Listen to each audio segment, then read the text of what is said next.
You've just got your first proper payslip. The salary sounded decent when you got the job, but by the time the money actually lands in your bank account, it looks like half the country has had a nibble. Tax, national insurance, maybe student loan, and then another line appears, pension contribution.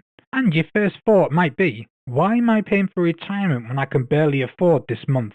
So, should you just opt out and keep the money? Before you do, there is one number you need to understand. Because one example, someone might opt out to save about £59 a month from their take-home pay, but actually stop around £118 a month going into their pension.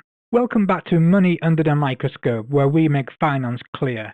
Today we are looking at workplace pensions from the point of view of someone in their first job, staring at their payslip, wondering if the pension deduction is sensible, pointless, or just another thing making life more expensive. This is not personal financial advice, but by the end, you will know what to check before opting out. Why opting out feels tempting? Let's be honest, when you're young, retirement feels miles away. It does not feel like a plan. It feels like a different planet. You might be trying to pay rent. You might be saving for a deposit. You might have credit card debt, an overdraft, student loan deductions, travel costs, or just the general cost of being alive. So when your payslip says 50, 60, 80 or £100 has gone into a pension, it is completely understandable to think, I could use that money now. And you probably could. That could be food shopping, that could be your phone bill, could be a night out, it could be part of a holiday. So no, this video is not here to pretend the deduction does not matter, because it does. But the question is not just, do I want more money this month? The better question is, what am I giving up to get it? The £59 versus the £118 problem. This is where the payslip can trick your brain, because the payslip usually just shows what's been taken from you, the deduction, the money that did not land in your bank account, but it may not clearly show the full amount going into your pension. So let's use a simple example. Imagine someone in their first job earning around £24,000 a year. They look at their payslip and see their pension is costing them around £59 a month from their take-home pay. So they think, if I opt out, I get that £59 back, and that might feel tempting. But that is not the full story, because that £59 may be topped up with tax relief, and their employer may be paying into the pension as well. So in this example, while the person feels £59 is leaving their pay, around £118 could actually be going into their pension. That's the bit people miss. They think they're cancelling a £59 deduction, but they may actually be stopping around £118 a month going into their pension.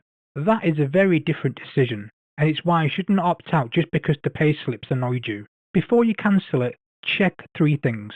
What am I paying? What is my employer paying? And how much is actually going into the pension each month?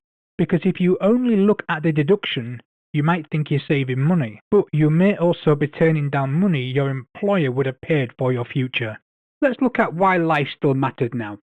Now this is where we need to stay real. Pensions are valuable, but bills are not theoretical. Rent's not theoretical, neither is debt. An empty bank account before payday is not theoretical either. So, this is not me saying every young person should blindly pay as much as possible into a pension. That'd just be useless. A pension is long-term money. You usually cannot just dip into it next month because your car's broken down or your rent's gone up. So if you have no emergency fund, expensive debt, or you're constantly relying on an overdraft to survive, your short-term finances matter too. The decision is not pension good, everything else bad. The decision is, how do I balance future money with present reality? For many people, the starting point is simple. Can you afford enough to keep the employer contribution? Can you build even a small emergency fund alongside it? If you reduce or stop contributions, what is your plan to restart? The danger is not making a temporary decision.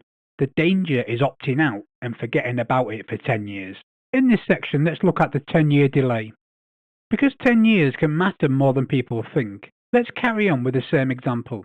Around £118 a month going into the pension, once you include your contribution, tax relief, and the employer contribution. Imagine one person starts at 22 and keeps going until 68. Another person waits until 32 and then starts paying the same amount until 68. Same monthly amount, same retirement age. The only difference is that one person started 10 years earlier. Using a simple illustrative growth rate of 5% a year after charges, The person starting at 22 could end up with around £254,000. The person starting at 32 could end up with around £143,000. That is a difference of around £111,000. Now, that is not a promise. Investments go up and down. Charges matter, contributions change, pay changes, life changes. But the point is simple. Early money has longer to grow, and that is why opting out in your first job can cost more than it feels. The real cost is not just this month's deduction, it is the employer money you missed, the tax relief you missed, and the years of potential growth you gave up at the beginning. That does not mean nobody should ever opt out, but it does mean opting out should be a decision, not a panic reaction to a payslip. Just a quick pause. If I could ask you to please give us a like and share if you are enjoying our videos. Money Under the Microscope is a new channel where we are trying to make finance simpler for our audience. If you want to see more videos like this, please subscribe to the channel and leave us a comment on what area of financial planning you would like us to cover next. Now back to the video. The 5 checks before you opt out. So before you opt out, do not try to become a pensions expert. Just check 5 simple things. 1. How much is actually coming out of your pay? Not roughly. Look at the payslip. What is the real monthly cost to you? 2. How much is your employer paying in? This is the big one. Because if you opt out, you may not just stop your contribution, you may also stop theirs. 3. What is the total going into your pension? This is the number that matters. Not just what you feel leaving your wages, the total, your contribution, any tax relief, and your employer's contribution together. Because this is how you find out whether cancelling a £59 deduction actually means stopping £118 going into your pension. 4. Can you afford to keep paying it without making your current financial situation worse? If the pension contribution means missed bills, expensive debt, or costly living in your overdraft, then you need to look at the full picture. Pensions matter, but so does surviving this month. And lastly, 5. If you stop now, when do you restart? This is the one people forget.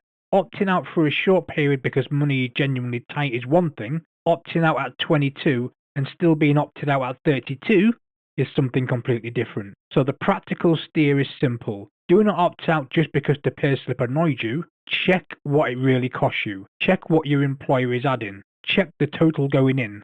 Then decide with your eyes open. And if you're unsure, speak to your employer, payroll, the pension provider, or a regulated financial advisor if you need personal advice. So, as we come to a close, let's recap. Let's go back to that first payslip. The pension line looked annoying. Opting out looked like the simple answer. But now you know it may not just be money disappearing. It could be linked to employer contributions. It could include tax relief. And it could be the start of a pot of a future you actually need. The real question is not, why am I paying into a pension at 22? The real question is, before I opt out, do I understand what I'm giving up? If you have a question about your first workplace pension, drop it in the comments below. And if you want finance explained clearly, without the jargon and without the scare tactics, subscribe to Money Under the Microscope. Thank you and see you on the next one.